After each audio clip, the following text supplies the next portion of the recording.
How do you explain when things don't go as we assume? Or better, how do you explain when others are able to achieve things that seem to defy all of the assumptions? For example, why is Apple so innovative? Year after year after year after year, they're more innovative than all their competition. And yet, they're just a computer company. They're just like everyone else. They have the same access to the same talent, the same agencies, the same consultants, the same media. Then why is it that they seem to have something different? Why is it that Martin Luther King led the civil rights movement? He wasn't the only man who suffered in a pre-civil rights America, and he certainly wasn't the only great orator of the day. Why him? And why is it that the Wright brothers were able to figure out controlled powered manned flight when there were certainly other teams who were better qualified, better funded, and they didn't achieve powered manned flight, and the Wright brothers beat them to it? There's something else at play here.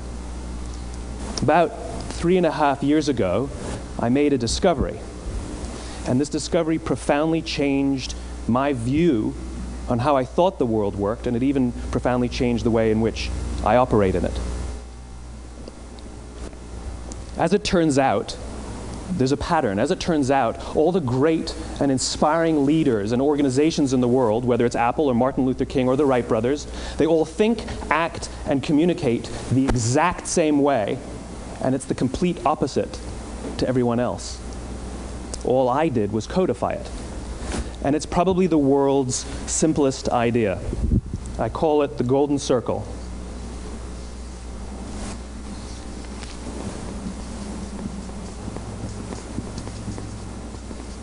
Why, how, what? This little idea explains why some organizations and some leaders are able to inspire where others aren't. Let me define the terms really quickly. Every single person, every single organization on the planet knows what they do, 100%. Some know how they do it, whether you call it your differentiating value proposition or your proprietary process or your USP. But very, very few people or organizations know why they do what they do. And by why, I don't mean to make a profit. That's a result. It's always a result. By why, I mean what's your purpose? What's your cause? What's your belief? Why does your organization exist? Why do you get out of bed in the morning? And why should anyone care? Well, as a result, the way we think, the way we act, the way we communicate is from the outside in. It's obvious. We go from the clearest thing to the fuzziest thing. But the inspired leaders and the inspired organizations, regardless of their size, regardless of their industry, all think, act, and communicate from the inside out. Let me give you an example. I use Apple because they're easy to understand and everybody gets it. If Apple were like everyone else, a marketing message from them might sound like this. We make great computers. They're beautifully designed, simple to use, and user-friendly. Want to buy one? Meh. And that's how most of us communicate. That's how most marketing is done, that's how most sales is done, and that's how most of us communicate interpersonally. We say what we do, we say how we're different or how we're better, and we expect some sort of behavior, a purchase, a vote, something like that. Here's our new law firm. We have the best lawyers with the biggest clients. We have, we always perform for our clients, do business with us. Here's our new car. It gets great gas mileage. It has, leather seats. Buy our car. But it's uninspiring. Here's how Apple actually communicates. Everything we do, we believe in challenging the status quo. We believe in thinking differently. The way we challenge the status quo is by making our products beautifully designed, simple to use, and user-friendly. We just happen to make great computers. Want to buy one? Totally different, right? You're ready to buy a computer from me. All I did was reverse the order of the information. What it proves to us is that people don't buy what you do, people buy why you do it. People don't buy what you do, they buy why you do it. This explains why every single person in this room is perfectly comfortable buying a computer from Apple. But we're also perfectly comfortable buying an MP3 player from Apple, or a phone from Apple, or a DVR from Apple. But as I said before, Apple's just a computer company. There's nothing that distinguishes them structurally from any of their competitors. Their competitors are all equally qualified to make all of these products. In fact, they tried. A few years ago, Gateway came out with flat-screen TVs. They're eminently qualified to make flat-screen TVs. They've been making flat-screen monitors for years. Nobody bought one. And Dell. Dell came out with MP3 players and PDAs. And they make great quality products, and they can make perfectly well-designed products, and nobody bought one. In fact, talking about it now, we can't even imagine buying an MP3 player from Dell. Why would you buy an MP3 player from a computer company? But we do it every day. People don't buy what you do, they buy why you do it. The goal is not to do business with everybody who needs what you have. The goal is to do business with people who believe what you believe. Here's the best part. None of what I'm telling you is my opinion. It's all grounded in the tenets of biology, not psychology, biology. If you look at a cross-section of the human brain looking from the top down, what you see is the human brain is actually broken into 3 major components that correlate perfectly with the golden circle. Our newest brain, our Homo sapien brain, our neocortex, corresponds with the what level. The neocortex is responsible for all of our rational and analytical thought and language. The middle 2 sections make up our limbic brains, and our limbic brains are responsible for all of our feelings, like trust and loyalty. It's also responsible for all human behavior, all decision-making, and it has no capacity for language. In other words, when we communicate from the outside in, yes, people can understand vast amounts of complicated information like features and benefits and facts and figures. It just doesn't drive behavior. When we communicate from the inside out, we're talking directly to the part of the brain that controls behavior, and then we allow people to rationalize it with the tangible things we say and do. This is where gut decisions come from. You know, sometimes you can give somebody all the facts and your figures, and they say, I know what all the facts and details say, but it just doesn't feel right. Why would we use that verb? It doesn't feel right. Because the part of the brain that controls decision-making doesn't control language. And the best we can muster up is, I don't know, it just doesn't feel right. Or sometimes you say you're leading with your heart or you're leading with your soul. Well, I hate to break it to you, those aren't other body parts controlling your behavior. It's all happening here in your limbic brain, the part of the brain that controls decision-making and not language.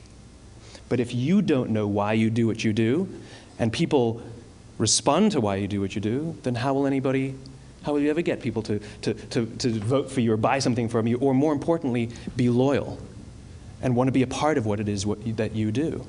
Again, the goal is not just to sell people who need what you have. The goal is to sell to people who believe what you believe.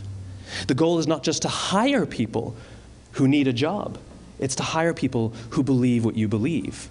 I always say that, you know, there's if you hire people just because they can do a job, they'll work for your money. But if you hire people who believe what you believe, they work for you with blood and sweat and tears. And nowhere else is there a better example of this than with the Wright brothers. Most people don't know about Samuel Pierpont Langley. And back in the early 20th century, the pursuit of powered man flight was like the .com of the day. Everybody was trying it. And Samuel Pierpont Langley had what we assume to be the recipe for success. I mean, even now, you ask people, why did your product or why did your company fail? And people always give you the same permutation of the same 3 things. Undercapitalized, the wrong people, bad market conditions. It's always the same 3 things. So let's explore that. Samuel Pierpont Langley was given $50,000 by the War Department to figure out this flying machine. Money was no problem.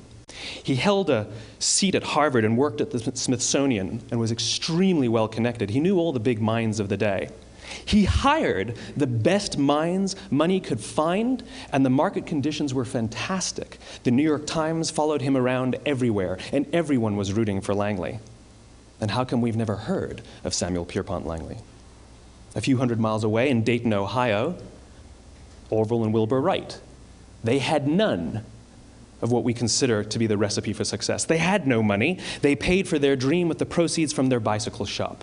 Not a single person on the Wright brothers' team had a college education, not even Orville or Wilbur. And the New York Times followed them around nowhere. The difference was Orville and Wilbur were driven by a cause, by a purpose, by a belief. They believed that if they could figure out this flying machine, it'll change the course of the world. Samuel Pierpont Langley was different. He wanted to be rich, and he wanted to be famous. He was in pursuit of the result. He was in pursuit of the riches. And lo and behold, look what happened. The people who believed in the Wright brothers' dream worked with them with blood and sweat and tears. The others just worked for the paycheck. And they tell stories of how every time the Wright brothers went out, they would have to take 5 sets of parts because that's how many times they would crash before they came in for supper. And eventually, on December 17th, 1903, the Wright brothers took flight. And no one was there to even experience it. We found out about it a few days later. And further proof that Langley was motivated by the wrong thing, the day the Wright brothers took flight, he quit. He could have said, "That's an amazing discovery, guys. Now we'll improve upon your technology." But he didn't. He wasn't first. He didn't get rich. He didn't get famous. So he quit. People don't buy what you do, they buy why you do it. And if you talk about what you believe, you will attract those who believe what you believe. Well, why is it important to attract those who believe what you believe? Something called the law of diffusion of innovation. And if you don't know the law, you definitely know the terminology. The first 2.5% of our population are our innovators. The next 13.5% of our population are our early adopters. The next 34% are your early majority, your late majority, and your laggards. The only reason these people buy touch-tone phones is because you can't buy rotary phones anymore. We all sit at various places at various times on the scale, but what the law of diffusion of innovation tells us is that if you want mass market success or mass market acceptance of an idea, you cannot have it until you achieve this tipping point between 15 and 18% market penetration, and then the system tips. And I love asking businesses, what's your conversion on new business? And they love to tell you, oh, it's about 10%, proudly. Well, you can trip over 10% of the customers. We all have about 10% who just get it. That's how we describe them, right? That's like that gut feeling, oh, they just get it. The problem is, how do you find the ones that just get it before you're doing business with them versus the ones who don't get it? So it's this here, this little gap, that you have to close, as Geoffrey Moore calls it, crossing the chasm. Because you see, the early majority will not try something until someone else has tried it first. And these guys, the innovators and the early adopters, they're comfortable making those gut decisions. They're more comfortable making those intuitive decisions that are driven by what they believe about the world, and not just what product is available. These are the people who stood online for 6 hours to buy an iPhone when they first came out, when you could have just walked into the store the next week and bought one off the shelf. These are the people who spent $40,000 on flat-screen TVs when they first came out, even though the technology was substandard. And by the way, they didn't do it because the technology was so great. They did it for themselves. It's because they wanted to be first. People don't buy what you do, they buy why you do it. And what you do simply proves what you believe. In fact, people will do the things that prove what they believe. The reason that person bought the iPhone in the first 6 hours, or stood in line for 6 hours, was because of what they believed about the world and how they wanted everybody to see them. They were first. People don't buy what you do, they buy why you do it. So let me give you a famous example, a famous failure and a famous success of the law of diffusion of innovation. First, the famous failure. It's a commercial example. As we said before a second ago, the recipe for success is money and the right people and the right marketing conditions, right? You should have success then. Look at TiVo. From the time TiVo came out about 8 or 9 years ago to this current day, they are the single highest quality product on the market. Hands down, there is no dispute. They were extremely well funded. Market conditions were fantastic. I mean, we use TiVo as a verb. I TiVo stuff on my piece of junk Time Warner DVR all the time. But TiVo is a commercial failure. They've never made money. And when they went IPO, their stock was at about $30 or $40 and then plummeted, and it's never traded above 10. In fact, I don't think it's even traded above 6, except for a couple of little spikes. Because you see, when TiVo launched their product, they told us all what they had. They said, we have a product that pauses live TV, skips commercials, rewinds live TV, and memorizes your viewing habits without you even asking. And the cynical majority said, we don't believe you, we don't need it, we don't like it, you're scaring us.